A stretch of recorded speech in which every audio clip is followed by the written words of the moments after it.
राष्ट्रीय डॉक्टर दिवस पे आज हमारे साथ खास बातचीत करने के लिए आयुर्वेदिक डॉक्टर प्रिरंजन तिवारी जी मौजूद हैं, जो कि किच्छा शहर में रह के इलाज करते हैं लोगों का, और इसके साथ साथ ऑनलाइन माध्यम से देश विदेश के लोगों का भी इलाज कर रहे हैं। इनसे हम जानेंगे कि आखिर जिस तरह से युवा पीढ़ी एलोपैथ की तरफ आकर्षित हो रही है, इन्होंने आयुर्वेद को क्यों चुना और आयुर्वेद के क्षेत्र में कितना स्कोप है। सर, मेरा पहला प्रश्न यही है कि आज की जो युवा पीढ़ी है वो कहीं ना कहीं एलोपैथ की तरफ ज़्यादा जा रही है, और ऐसे में आपने आयुर्वेद को क्यों चुना और क्या इसमें इस क्षेत्र में कितना करियर बन सकता है बच्चों का। वेद जी, पिछले 3 पीढ़ियों से मेरे पूज्य पिताजी, दादाजी और मैं हम आयुर्वेद की सेवा में हैं। हमारे शहर के और आसपास के देश विदेश के लोगों की सेवा में हैं। तो पहले से ही बचपन से ही मन बना हुआ था कि अपने पिताजी के निर्देशानुसार और अपनी इच्छा से भी मैं शुरू से ही आयुर्वेद से जुड़ा हुआ हूँ और मैंने आयुर्वेद चिकित्सा से चमत्कार होते हुए देखे हैं। तो इसलिए मैं आयुर्वेदिक ट्रीटमेंट और आयुर्वेदिक फील्ड की ओर गया और आज मैं किच्छा शहर में बैठ के खाली किच्छा ही नहीं, पूरे भारत में और विदेश में भी मरीजों से हमारा कांटेक्ट है और हम उन्हें प्रिस्क्रिप्शन ऑनलाइन कंसल्टेंसी देते हैं। प्रियरंजन जी, आयुर्वेद की शुरुआत भारत में मानी जाती है और आयुर्वेद जो है कि भारत से ही प्रसिद्ध हुआ, लेकिन आखिर क्या कारण है कि भारत के लोग आयुर्वेद को कम अपना रहे हैं जबकि विदेश में आजकल आयुर्वेद का चलन ज़्यादा बढ़ चुका है। उसके पीछे क्या कारण है। देखिए, अवेयरनेस होना बहुत ज़रूरी है किसी भी चीज़ की चलन के लिए। हालांकि आयुर्वेद किसी अवेयरनेस का मोहताज नहीं है। अथर्ववेद से लिया गया वेद है, सदियों से चला आ रहा है और अब कोविड के बाद खासकर लोग बहुत जागरूक हुए हैं और आयुर्वेद चिकित्सकों की भी और आयुर्वेद ट्रीटमेंट की भी डिमांड बहुत ज़्यादा बढ़ी है।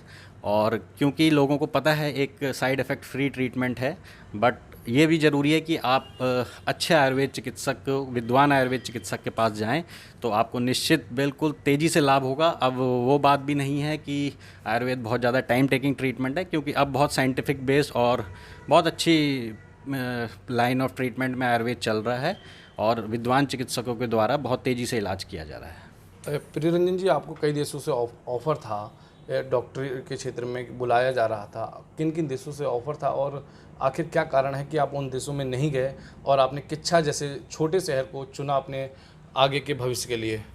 किच्छा और हमारे भारत देश की जनता की सेवा में हम शुरू से ही पारिवारिक पीढ़ियों से हम जुड़े आए हैं, जैसे मैंने आपको बताया था। और हमारे देश की पॉपुलेशन बहुत है, इसलिए हमारे देश को डॉक्टर्स की भी आवश्यकता ज़्यादा है और सारे यूरोप से, दुबई, ऑस्ट्रेलिया, कनाडा, सब जगह से आयुर्वेद चिकित्सकों के पास आज ऑफ़र्स हैं। हर कंट्री में आयुर्वेद ट्रीटमेंट और आयुर्वेद फिजिशियंस की डिमांड है। तो बट ये सब देखते हुए फिर हमने अपने क्षेत्र में, क्योंकि हमारा पीढ़ियों दर पीढ़ी काम चला आ रहा था, तो उसको हमने आगे अग्रसर किया है और लोगों की सेवाओं में तत्पर हैं। आपसे ऑनलाइन माध्यम से कहाँ कहाँ के लोग इलाज लेते हैं, किन किन देशों के लोग इलाज लेते हैं, और भारत में कौन सी ऐसी हस्तियाँ हैं जिन्होंने आपसे इसकी जानकारी ली या मतलब इसमें ट्रीटमेंट लिया आपने। देखिए, विदेशों में मैंने जैसे आपको बताया, यूरोप, ऑस्ट्रेलिया, कनाडा, यूके, ये सब जगह से हमारे पास क्लाइंट्स हैं। और आपको जान के हर्ष भी होगा और अचंभा भी होगा कि विदेश से हमारे पास लोग यहाँ 3-3 या 4-4 महीने के ट्रीटमेंट के लिए भी आते हैं। और भारत से भी हमारे पास काफ़ी सेलिब्रिटी, बॉलीवुड सेलिब्रिटी और सिंगिंग फैटर्निटी से लोग हमारे पास यहाँ ट्रीटमेंट के लिए आए हैं। आखिर कौन से वो नाम हैं जो आपसे जुड़ चुके हैं अब तक। देखिए, जैसे अभी रिसेंट में हमारे पास मूसेवाला फैमिली आपने सुनी होगी, तो उनका ट्रीटमेंट प्लान हम कर रहे थे।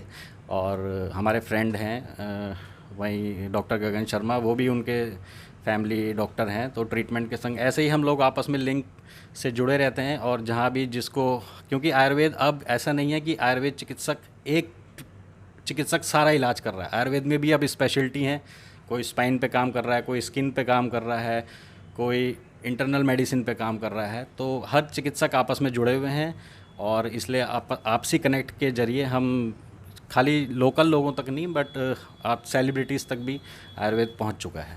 भारत में माना जाता है कि भारत का टैलेंट जो है कि विदेशों की तरफ जाता है। क्या कहना चाहेंगे ऐसे युवाओं के लिए जो कि भविष्य में चाहे इंजीनियरिंग का क्षेत्र हो या डॉक्टरी का क्षेत्र हो या बाकी अन्य क्षेत्र हों जो विदेश की तरफ रुख करते हैं, उनके लिए क्या संदेश देना चाहते हो आप। बच्चों के लिए मेरा यही संदेश है कि हर पैथी अच्छी है, हर पैथी का ट्रीटमेंट अच्छा है, बट आपको जो अपॉर्चुनिटी जिस समय मिल रही है, अब आपको जैसे एंट्रेंस के बाद अगर आयुर्वेद मिल रहा है तो निराश या हताश ना हो। आज आपके सामने बहुत अच्छे आयुर्वेदिक चिकित्सक हैं आपके शहर में, आपके देश में, तो आप उन्हें फॉलो करें, उन डॉक्टर्स से मिलें, उन्होंने कैसे अपना सेटअप बड़ा किया, कैसे मेहनत करी, वो सब जानना ज़रूरी है। और इस कॉन्फिडेंस को लेके बच्चे हर फील्ड में अपना करियर अच्छा बना सकते हैं। ऑनलाइन प्लेटफॉर्म, मेरा अंतिम सवाल है, ऑनलाइन प्लेटफॉर्म जो है वो आपके करियर में कितना योगदान दे रहा है? शुरुआती स्तर में ऑनलाइन ट्रीटमेंट मेरे करियर में काफ़ी हेल्पफुल रहा, क्योंकि हम वेबिनार्स भी करते थे और ऑनलाइन ट्रीटमेंट काफ़ी करते थे। बट क्योंकि अब छोटा शहर है, पेशेंट ज़्यादा हैं, तो अब हमें टाइम कम मिल पाता है। बट स्टिल हम मैनेज करते हैं कि ज़्यादा से ज़्यादा क्लाइंट्स को हम कंसल्टेशन दें। एक तो उससे आपकी ग्लोबल ब्रांडिंग होती है, दूसरा आप पूरे वर्ल्ड में एज अ डॉक्टर प्रोनाउंस होते हैं कि आप ट्रीटमेंट कर रहे हैं, और अपनी खास सबसे बड़ी बात यह है कि अपनी पैथी को आप आगे ले जा रहे हैं। हमारे साथ थे डॉक्टर दिवस पे आज विशेष डॉक्टर जो कि आयुर्वेद से जुड़े हुए हैं, प्रियरंजन तिवारी जी। इन्होंने बताया कि आयुर्वेदिक क्षेत्र में भी भविष्य में युवा करियर बना सकते हैं और आयुर्वेदिक क्षेत्र को चुन के यहाँ पे कई तरह के अवसरों का लाभ उठा सकते हैं। और इसके साथ ही उन्होंने कहा कि आज आयुर्वेदिक इतनी तरक्की कर चुका है कि कम समय में बेहतर इलाज दे सकता है आयुर्वेद। इस तरह की खबरों को देखने के लिए हमारे फेसबुक पेज को फॉलो करें, यूट्यूब चैनल को सब्सक्राइब करें। धन्यवाद।